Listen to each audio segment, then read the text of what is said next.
Now this is the Great Smoky Mountains.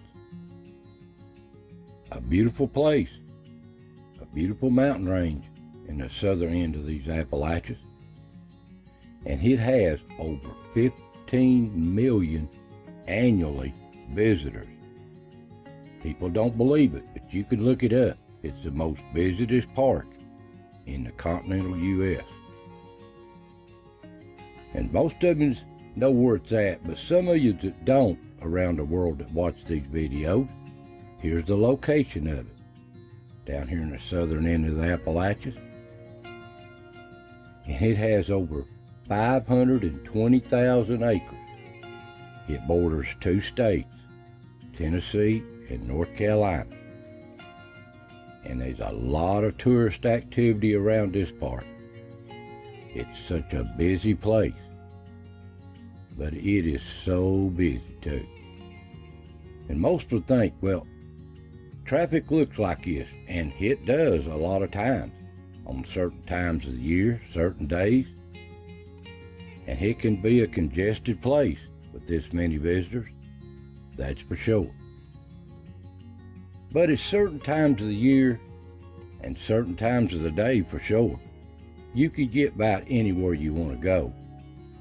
But when these hotels get up, it's over with. Traffic's booming then. But here I'm heading into Pigeon Forge, down Highway 66, into Pigeon Forge. And it has so many sights just for visitors and tourists. So many different places, I can't show them all. Such a fun place to be here in Pigeon Forge, just outside of the Smokies. Beautiful places. And here's what Pigeon Forge looks like today. Busy place. A lot of things to do. A lot of places to see. But I'm going to take you back to an earlier time.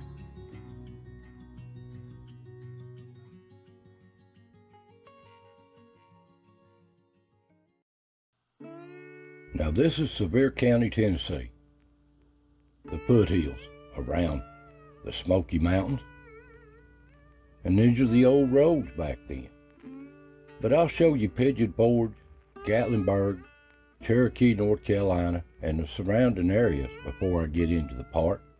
So much history, I can only touch on a bit of it. But these are the roads back then. And most people in these rural areas around Sevier County and around the mountains, even on the North Carolina side, lived in places like this. Little humble farms, homesteads, rural areas. And even Dolly Parton got her humble starts here in Sevier County. She had family here from way back, and this is her home, and she put these mountains on the map. This county and this whole area. She worked hard. She's the queen of these mountains. And here it is today, Dollywood. It's a thriving place, and if you've never been here, it's a place to see, I'll tell you. Now we'll start out here at Pigeon Forge. This is what it looked like back in the 20s. Like rural America, anywhere else, but they was sitting on a gold mine. And this is Pigeon Forge, these old grainy pictures, 1950s, of the road that goes down through the main part of Pigeon Forge. You can see they thought about the roads early, didn't they? Here's Pigeon Forge in the 60s. Old grainy pictures.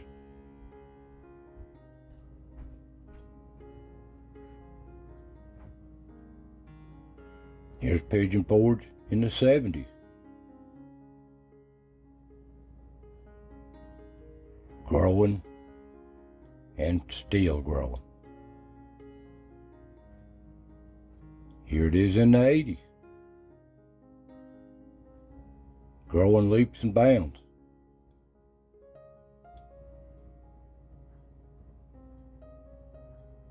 And here it is today, and still growing. It's a thriving place. The people seems to love it. They come from all over the world to come in here to these mountains, coming through here. And here's some old pictures of Pigeon Forge of back then. You remember these old pictures? Time's gone by. I can remember this stuff when I was a child. This was before Hollywood.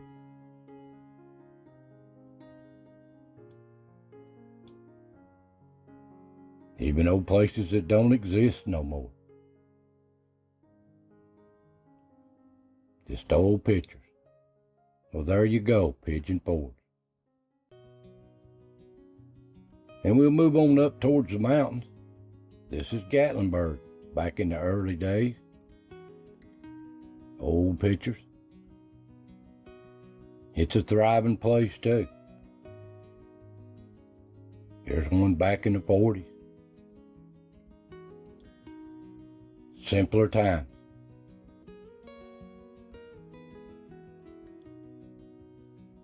Old places of Gatlinburg don't exist no more. Back in the 50s. It's a growing place. Still growing. Back in the 60s.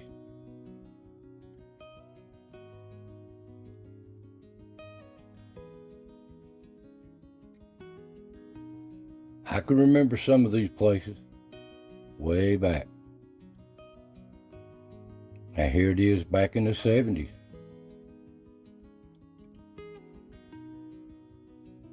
Growing and growing fast. And here it is today. It can be a busy place too. Congested. But you can get around certain parts of the time of the day and of the year. But there's Gatlinburg. And we head on across the other side of the Smokies on the North Carolina side. This is Cherokee, North Carolina, home of the eastern band of the Cherokee Indians, Reservation. It's a nice place too. And it's got the home of the Cherokee Reservation, the Eastern Band, and all their history here. And they still carry on their great traditions of their people. And I love to just sit and listen to them. So much history here. And I can remember stuff like these pictures here back in the 60s when I was a young thing. Thrilled to death to go to these little gift shops along the road here at the foothills of the Smokies and get to take my picture with one of these Indian war chiefs. That thrilled me to death. And it's still a nice place. Well, there you go. There's Cherokee, North Carolina.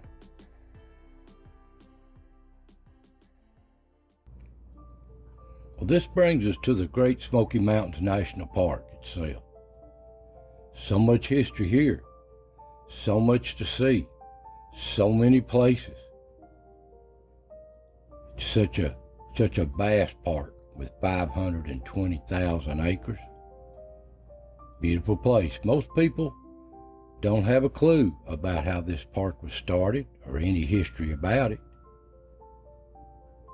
Here's an old the trails hiking map of the national park, 3D map. It's so vast. It's just so rugged in some places. I wouldn't be afraid to say some places has never been stepped in. These beautiful mountains, they don't call them the Smokies for nothing. It always seems like these clouds are smoky looking haze across these mountains. And it don't matter what season you're in either. They're so beautiful, so vast, so breathtaking just to look at. Here's one of the fall colors. So beautiful. So beautiful. Now I'm going to take you back to how the park started, a bit of history, just touch on a little of it.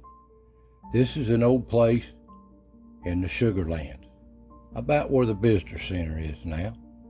Back in the old days before the park took it and before it became a national park. This was probably around 1900 right here. And at first, it was just full of little farms and everything, but the logging companies come in here. They want this timber. They had large tracts of land too. And they started about 1890s in here logging these Smoky Mountains, these virgin forests. They were some big timber too. And they started cutting all this hardwood, taking it out of here. So much woods to cut. So much. But they got a good start on it, and they were really going to town. Cutting this lumber, bringing it down here to these railroads. And this was on the North Carolina side too. Tennessee and North Carolina side. These logging companies were really getting established and really hauling the timber out of here, I'm telling you. And they built railroads on both sides, but here's what I've got a picture of on the Tennessee side, coming out of Knoxville to Maryville to Elkmont. This is how they hauled all this lumber out of here. An old railroad they built in here. And they set up a mine at Elkmont logging camps here in Elkmont. Here's an old picture of 1912. Tremont, Elkmont, different places, Greenbrier, all up and down these Smokies. But they was just destroying these mountains. You know, it wasn't selective timber, and they just taking it all, what they had rights to. And they just working their way deeper and deeper in these mountains. And a lot of people was trying to preserve it. Now here's a group of men out of Knoxville, Smoky Mountain Booster Club. They tried their best for years to make this a park, worked for it, petitioned for it, time after time, and on the North Carolina side too. And I reckon finally, in 1926, Calvin Coolidge signed a deal with them to make this a national park. And this was the start of it, 150,000 acres to start with. And they would just keep adding more and more as time went on, acquiring more land from the logging companies and these little farms and communities. This is an old map of the national park. And the first thing they done, after they established the park, they made a highway, a route, 441, from Gatlinburg over to Cherokee, North Carolina. And here's an old picture. If you're going across the mountain, the tunnel loop, I call it. When they first started to park up, built these roads. This is an old picture back in probably the early 30s. Here's one from the 60s, just old pictures, what it looks like. We've all traveled across this mountain. We've all come through here. It's a big old loop over top of yourself through a tunnel. Now, when the logging companies left, like up here in Elkmont, here's a resort. They started building resorts up here in Elkmont, Tremont, places like that. And they used these railroads to get to them. Now, that was just one of the resorts they built. There was a bunch of them in Elkmont over time. And they'd use these railroads. And they would have trips out of Knoxville over the weekend, bringing people in here to these resorts at Elkmont. Here's a picture of them. resting on the side of the river. And up on top here, where the mountain goes over to North Carolina on the road they built, this was Newfound Gap. And they was building the parking lot and stuff up here. Well, they was building a place they was gonna, President Roosevelt was gonna dedicate the park. I know he was late because this is a picture back when he started to dedicate it, back in 1940, September 2nd. And here's pictures of him dedicating the great national park of Smoky Mountains.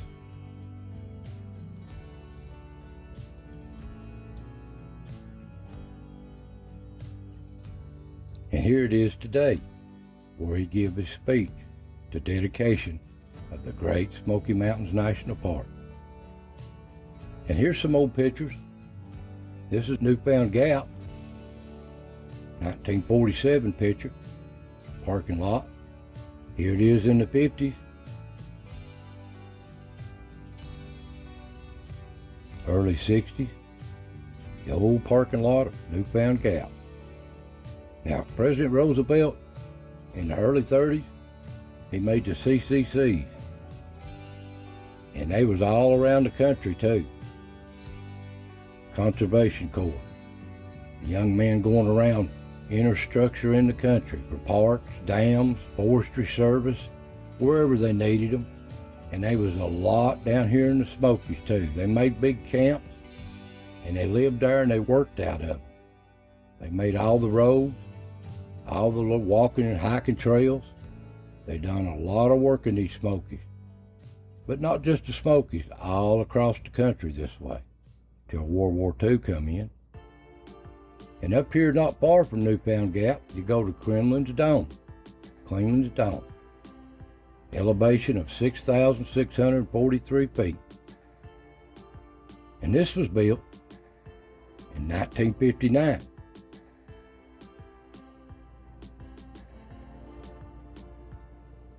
Beautiful old structure.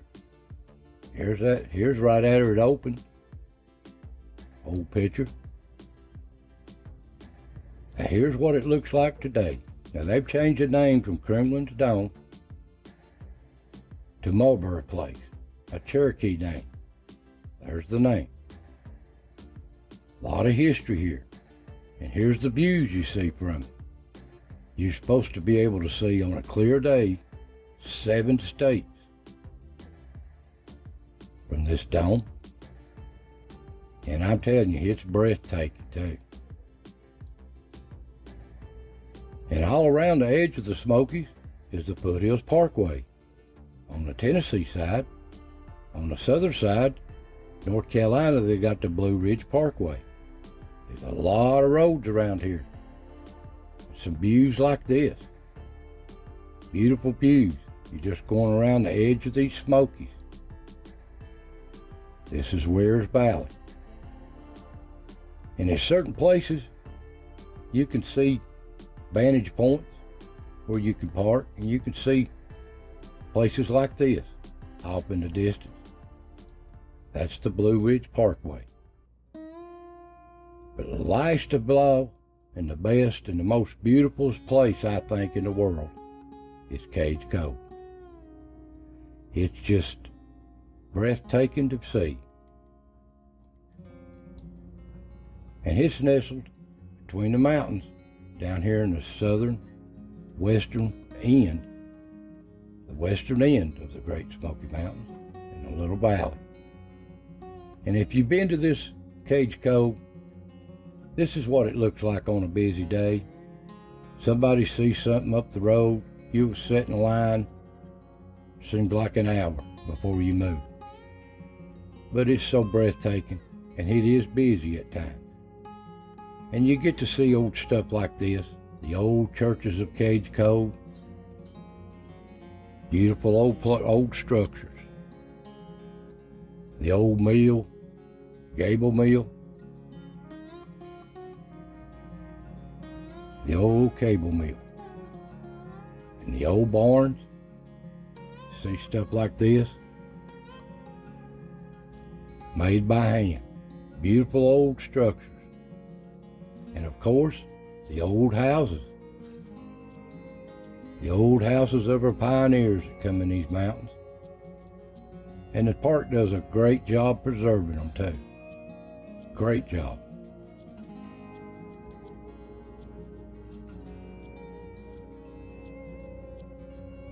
This is the Tipton House.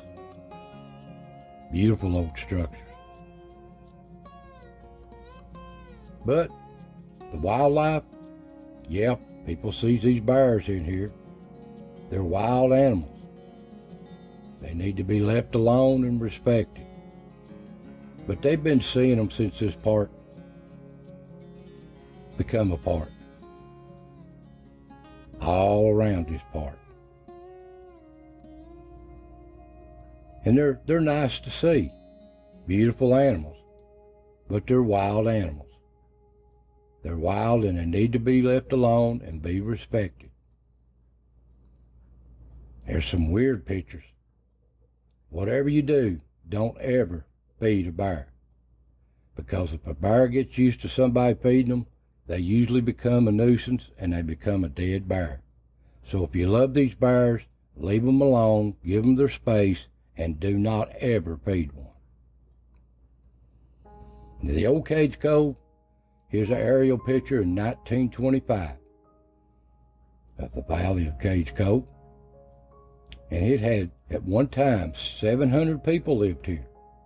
137 homes, 12 cemeteries, 4 churches, 2 or 3 sawmills, some stores, and the old mill. There's just a lot of history here. And this was a simple life. All across these Appalachias was like this. Rural Appalachia. Just a little farm life. They just lived day to day working these farms. But these are old pictures of the early years of Cades Cove. And these are just mountain people. Most of these old homes are gone. Park just restored and kept up the really old pioneer ones.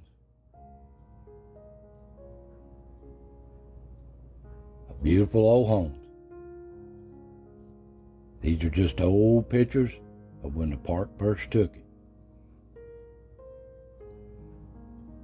And here's the old farm place of the McCulley family. They come 3 generations out of this cove. And I've got stories on them. You can look on my channel. A lot of people in here, all kinds of different families in these mountains here. And the old mill, it was a working place, thriving place for the community to grind their cornmeal, flour. These are old pictures. These are the cable people that worked it back before the park took it. In the old churches, here's the old Primitive Baptist Church on Decoration Day back in the 50s. And some old churches here, the Hopewell Church, it's gone. It don't exist anymore. Old place things of the past. And a lot of homes like this is the home where the Patriot tree is. The family here is what started that flag tree. In old places like this, they kept a lot of them, but some of them they didn't. Old pioneer log cabins. So many of them are gone in history. And this is the last person to leave the park. I reckon they made a deal they could live the rest of their life out when they took this Cades Cove. When this is the last person to leave the park was Ray Calhoun on the loop road here. This is all gone. And here's an old picture of the old boat tunnel going to Cades Cove. It's all been redone now. just history. And here's an old loop rope map of the places along the loop, an old map. There's a lot of history here that I only touch on. Now, these old mountains, they're so beautiful, so vast, but they need to be respected. Stay on trails, don't feed no bears or the wildlife, but enjoy this place because it's so beautiful. So I want to thank you for watching. I only touched on a few places. I didn't touch on Townsend and a couple other places, but there's so much history here. So I want to thank you for watching. God bless, and I'll see you next time.